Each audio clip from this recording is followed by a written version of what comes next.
Hi friends, പവിത്ര സീരിയലിന്റെ പുതിയ എപ്പിസോഡില് Sabu police അങ്ങോട്ട് വരും കേട്ടോ. അപ്പോഴേക്കും മാഷും കമലയും എല്ലാവരും അവിടെ എത്തും. പേടിക്കണ്ട, ഇത്തവണ മോനെ പൊക്കാനല്ല. എന്താ സാറേ പ്രശ്നം? ആഹാ, അത് ശരി, മാൻ മിസ്സിംഗ് കേസ് പരാതി നൽകിയിട്ട് ആളെ കിട്ടിയപ്പോ എന്താ പ്രശ്നം? 2-3 ദിവസം ആളാരുടെയാന്ന് അറിയില്ലായിരുന്നല്ലോ. ആരുടെ കസ്റ്റഡിയിലായിരുന്നു, എവിടെയാണെന്നൊക്കെ അറിയണ്ടേ? മാഷ പോലെ അവാർഡ് കിട്ടിയ ഒരാൾക്ക് ഇങ്ങനെ സംഭവിക്കാമെങ്കിൽ ഏതൊരാൾക്കും ഇങ്ങനെയൊക്കെ സംഭവിക്കാലോ. അതുകൊണ്ട് മാഷ് ഇങ്ങോട്ടൊന്ന് നിക്ക്, എന്നിട്ട് ചോദിക്കുന്ന ചോദ്യങ്ങൾക്ക് താൻ ഉത്തരം പറ. കമല പറയും, സാറേ മാഷിന് ശരിക്കും സുഖമായിട്ടില്ല. അപ്പൊ തന്നെ സാബു പറയും, അങ്ങനെയല്ലല്ലോ അറിഞ്ഞത്, മകന്റെ കൂടെ പലയിടങ്ങളിലേക്കും യാത്രയൊക്കെ തുടങ്ങിയെന്നാണല്ലോ. വിക്രം പറയും, സാറേ അച്ഛൻ ആ ദിവസങ്ങളിൽ എന്ത് സംഭവിച്ചെന്ന് ഒരു ഓർമ്മയില്ല. ഓർമ്മ വരുമ്പോ ഡീറ്റെയിൽ ആയി പോലീസ് സ്റ്റേഷനിൽ വന്ന് മൊഴി തന്നോടാ പോരെ. സാബു സാറ് പറയും, അതോ കടത്തിക്കൊണ്ടുപോയ ആളെ മനസ്സിലായി, അച്ഛനും മോനും കൂടെ നേരിട്ട് പെരുമാറാന്ന് കരുതിയോടാ. അപ്പൊ വിക്രം പറയും, സാറിന് ആ പേടിയുണ്ടല്ലേ, കടത്തിക്കൊണ്ടുപോയി ഒളിവിൽ വെച്ചതാണെന്ന് സാറ് കണ്ടുപിടിച്ചെന്ന് സാരം. എന്നാ പിന്നെ അത് ആരാണെന്ന് കണ്ടെത്തിയാ ഞങ്ങൾക്ക് കൂടെ അറിയാലോ സാറേ. സാർ എന്തായാലും അന്വേഷിക്കുന്നുണ്ട്, ഞങ്ങളുടേതായ രീതിയിൽ ഞങ്ങളും വിവരം കിട്ടിയാൽ അറിയിക്കാം. സാബു സാറൊന്ന് പേടിക്കും. അതെ, നിയമം കയ്യിലെടുക്കാൻ നോക്കണ്ട, പറഞ്ഞില്ലെന്ന് വേണ്ട. അപ്പൊ വിശ്വം പറയും, സാറേ അച്ഛൻ എന്ത് കാണാതിനു ശേഷം പിന്നെതാ വീടിന് മുന്നിലാ കണ്ടത്. ആരാ കൊണ്ടുപോയത്, എന്തിനാ തിരിച്ചു കൊണ്ടെന്ന് ഒന്നും ഞങ്ങൾക്ക് മനസ്സിലായിട്ടില്ല.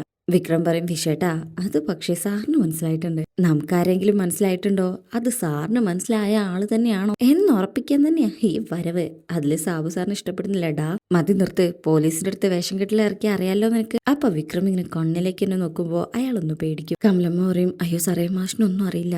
മാഷ് പറയും, സാറിന് എന്താ അറിയണ്ടേ, എന്നെ കടത്തിക്കൊണ്ടുപോയത് ആരാണെന്ന് എനിക്കറിയുന്നു അല്ലേ?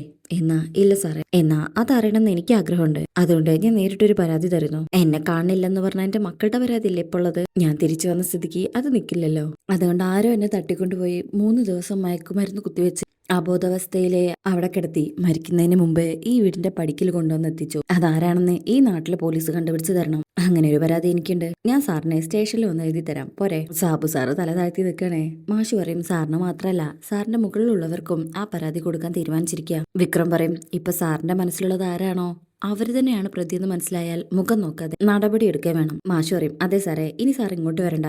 കേസിന്റെ പുരോഗതി എങ്ങനെയുണ്ടെന്ന് അറിയാൻ ഞങ്ങൾ അങ്ങോട്ട് ഇങ്ങനെ വന്നോളാം. ഇതിന്റെ പിന്നിൽ ആരായിരുന്നെന്നും എന്തിനാണെന്നും എനിക്കറിയണം സാറേ. സാർ ചെല്ലേ എന്ന് പറയുമ്പോൾ അങ്ങേര് വാടോ എന്ന് പറഞ്ഞ് വന്നതിനേക്കാൾ സ്പീഡിൽ അവിടെ നിന്ന് പോവാ.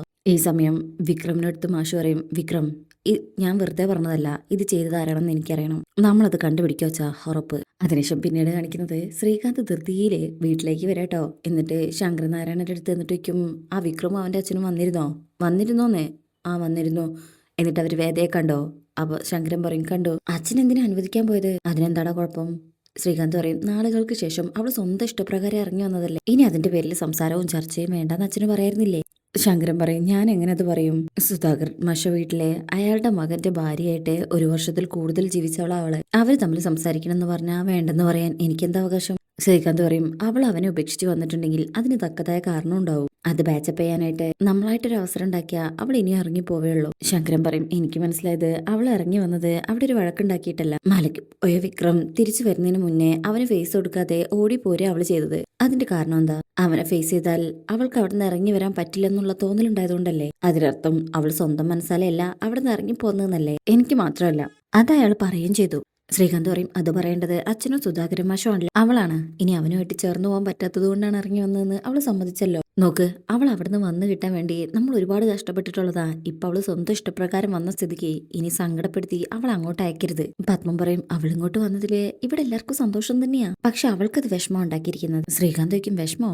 അതെ, ഏതു നേരവും മുറി അടച്ചിരിപ്പാ, ആരോടൊന്നും സംസാരിക്കുന്നില്ല, എപ്പോഴും ഒരേ ചിന്ത. ശ്രീകാന്ത് വയ്ക്കും, അങ്ങനെ ഇരിക്കുന്നവള് ഓഫീസ് പോവോ? അത് കൃത്യമായി ചെയ്യുന്നുണ്ടല്ലോ.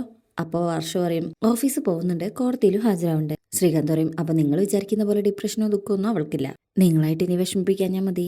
അപ്പോ ശങ്കരൻ പറയും, ശ്രീകാന്തേ, അവള് പൂർണ്ണമായി അവനെ ഉപേക്ഷിച്ച് വന്നെന്നും ആ നമ്മൾ പറയുന്ന ബന്ധത്തിലേക്ക് പോവാൻ അവൾ തയ്യാറാവുന്ന നിനക്ക് തോന്നുന്നുണ്ടോ? ശ്രീകാന്തിക്കും, എന്താ അച്ഛനിപ്പോ സംശയമായോ? എന്തോ എന്റെ മനസ്സിൽ ചില സംശയങ്ങൾ തോന്നുന്നുണ്ട്. ശ്രീകാന്ത് പറയും, ആ കാര്യത്തിൽ അച്ഛൻ പേടിക്കേണ്ട, അതൊക്കെ എങ്ങനെ വേണമെന്ന് എനിക്കറിയാം.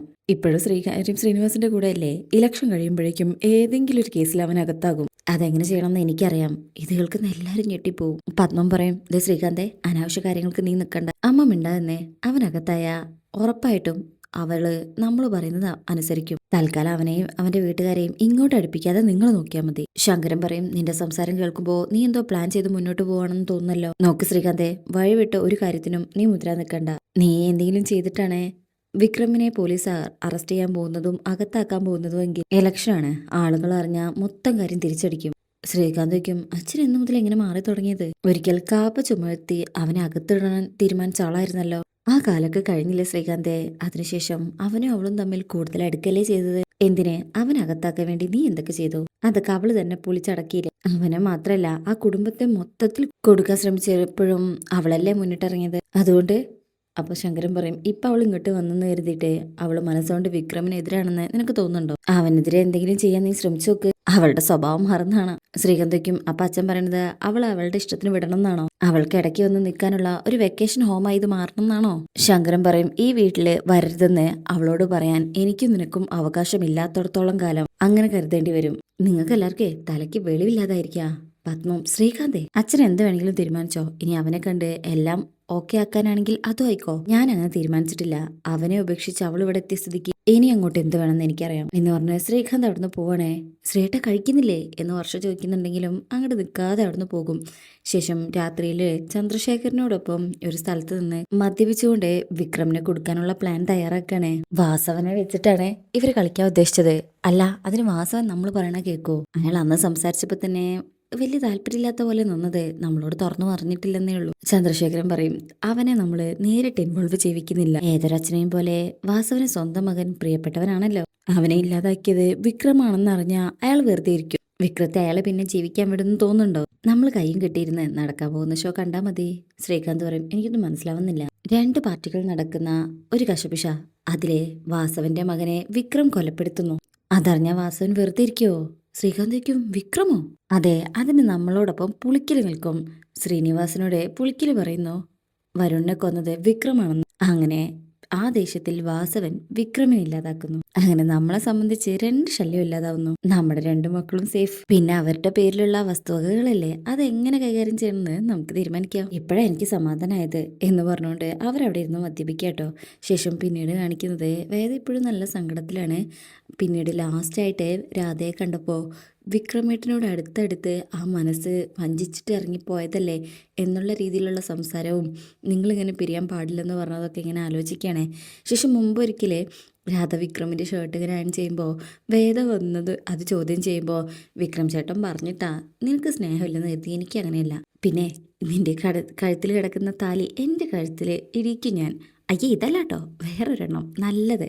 അപ്പോൾ വേദ എങ്ങനെയാ അത് നോക്കുന്നുണ്ട്. വിക്രം പറഞ്ഞു അയൺ ചെയ്യിപ്പിക്കാൻ എന്ന് വയ്ക്കുമ്പോൾ രാധ അതേ എന്നുള്ള രീതിയിൽ മട്ടിൽ സംസാരിക്കുകയാണ്. പിന്നീട് രണ്ടുപേരും അങ്ങോട്ടും ഇങ്ങോട്ടും സംസാരിച്ചിട്ട് വേദ രാധയെ വടിയെടുത്ത് ചൂലെടുത്ത് അടിച്ചോടിക്കും. അപ്പോഴേക്കും അങ്ങോട്ട് വിക്രം വരും.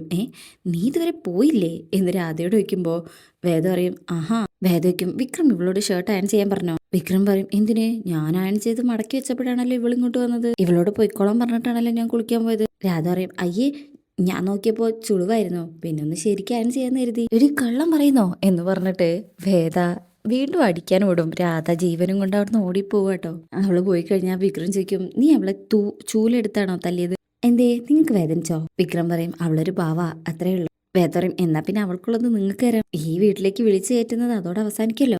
ഞാനങ്ങനെ ചെയ്തിട്ടൊന്നുമില്ല, വെറുതെ ഓരോന്ന് പറയല്ലേ. വേദ പറയും, നിങ്ങൾ അതും ചെയ്യും അതിനപ്പുറം ചെയ്യും. എനിക്കറിഞ്ഞൂടെ നിങ്ങളെ. വിക്രം പറയും, ആവട്ടെ, നിനക്കെന്താ പ്രശ്നം? എനിക്കിതിനോട് പ്രേമൊന്നുമില്ല, ഇഷ്ടവുമില്ല. നീ എന്റെ ഭാര്യയായിട്ട് ജീവിക്കാനും പോകുന്നില്ല. പിന്നെ അവൾ ഇങ്ങോട്ട് വന്നാലും പോലെ നിനക്കെന്താ പ്രശ്നം? അവളെ എന്തിനാ ഉപദ്രവിക്കാൻ പോകുന്നത്? വേദ പറയും, അതിനൊരു കാരണമുണ്ട്. എനിക്ക് നിങ്ങളെ ദ്രോഹിക്കണം എന്ന് വലിയ ആഗ്രഹം. അതുകൊണ്ട് നിങ്ങളുമായി ബന്ധമുള്ള എല്ലാവരെയും ഞാനിങ്ങനെ ദ്രോഹിച്ചുകൊണ്ടിരിക്കും. എന്താ അവക്ക് കിട്ടിയതുപോലെ രണ്ടെണ്ണം വേണോ? തരാൻ ഞാൻ. വിക്രം ഇത് കേട്ട് ഞെട്ടി നോക്കി നിൽക്കുന്ന ഭാഗങ്ങളൊക്കെ ആട്ടോ ഈ പ്രമോലുള്ളത്. പിന്നെ അടുത്ത പ്രമോല് കാണിക്കുന്ന വിക്രമും വേദയും തമ്മിൽ ഒരുമിച്ച് കടപ്പുറത്തൂടെ നടക്കുന്നതും അവിടെ ഇരുന്ന് സംസാരിക്കുന്ന ഭാഗങ്ങളും